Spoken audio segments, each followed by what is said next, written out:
అలాగే అమెరికన్ ఎన్ఆర్ఐలకి ట్రీట్మెంట్కి ఎక్కువ ఖర్చు అవుతుందంటారా? మన ఇండియన్స్కి వాళ్ళకి కాస్ట్లో ఏమైనా వేరియేషన్ ఉంటుందా? కాస్ట్లో వేరియేషన్ ఉంటుందండి.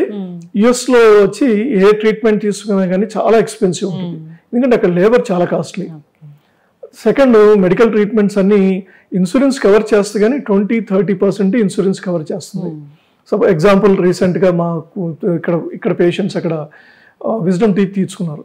వాళ్ళకి బిల్ చూస్తే $1,660 వేస్తున్నారు. అది హై ఎండ్ క్లినిక్ కాదు, మిడిల్ సెగ్మెంట్ క్లినిక్. సో అక్కడ ఇన్సూరెన్స్ వాళ్ళకి ఒక $500 కవర్ చేసింది, $1,100 వీళ్ళు పాకెట్ నుంచి కట్టుకున్నారు. అంటే అప్రాక్సిమేట్గా మనకు ఒక ₹1,00,000 ఒక విజ్డమ్ టూత్ తీసుకున్న దానికి అయింది. వాళ్ళు 4 విజ్డమ్ టీత్ తీసుకున్నారు, అరౌండ్ ఒక 4 lakhs అయింది.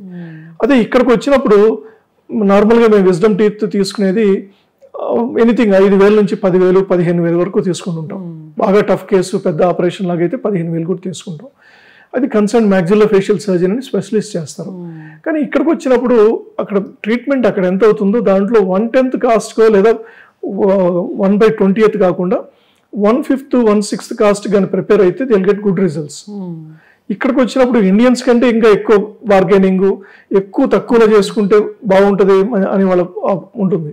వాళ్ళు సేవ్ చేసేది కొంత, ప్రాబ్లమ్స్ కొని తెచ్చుకునేది ఎక్కువ ఉంటుంది. సో ఇక్కడికి వచ్చినప్పుడు టిపికల్ ఇండియన్ లాగే ఆలోచిస్తారు. సెకండ్, ఇప్పుడు మెటీరియల్స్ అమెరికా క్లినిక్స్లో ఎలాంటివి వాడుతున్నారో ఇప్పుడు అన్ని ఎక్విప్మెంట్ కానీ మెటీరియల్స్ కానీ అన్ని ఇండియాలో అవే యూజ్ చేస్తున్నారు.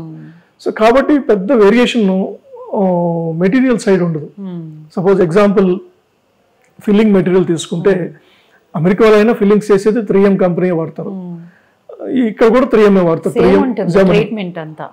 మెటీరియల్స్ అంతా సేమ్ ఉంటుంది, ట్రీట్మెంట్ అంతా సేమ్ ఉంటుంది. ఇక్కడ లేబర్ తక్కువ కాస్ట్ కాబట్టి ఇక్కడ తక్కువ అవుతుంది. సపోజ్ రూట్ కెనాల్ ట్రీట్మెంట్ తీసుకున్నప్పుడు రూట్ కెనాల్ ట్రీట్మెంట్ అక్కడ ఎండోడాంటిస్ట్, జనరల్ డెంటిస్ట్ ఇద్దరు చేస్తారు. ఇక్కడ ఎండోడాంటిస్ట్ చేసినప్పుడు సక్సెస్ రేట్ చాలా ఎక్కువ ఉంటుంది. సెకండ్, వాడే మెటీరియల్స్ అన్ని మేజర్ జర్మన్ మెటీరియలే వాడతారు. అమెరికాలో కూడా అవే మెటీరియల్స్ రూట్ కెనాల్స్కి వాడతారు. అక్కడ ఒక $2,000 రూట్ కెనాల్ అయితే ఇక్కడికి వచ్చేసరికి అది మనకి ఎనీథింగ్ 6,000 నుంచి 10,000, 12,000 దాకా అవుతుంది కాస్ట్. అంటే మనం తీసుకున్నప్పుడు ఆల్మోస్ట్ 1/5, 1/6 or 1/10 లోపల ట్రీట్మెంట్ కంప్లీట్ అవుతుంది. అయితే ఇప్పుడు ఎన్ఆర్ఐస్ మీ దగ్గర ట్రీట్మెంట్కి వచ్చినప్పుడు మళ్ళీ వాళ్ళకి ఫుడ్ ఏమైనా డైట్ చేంజ్ చేయమని చెప్తూ ఉంటారా? ఎందుకంటే మరి దానివల్లే కదా ఎక్కువ అవుతుంది వాళ్ళకి.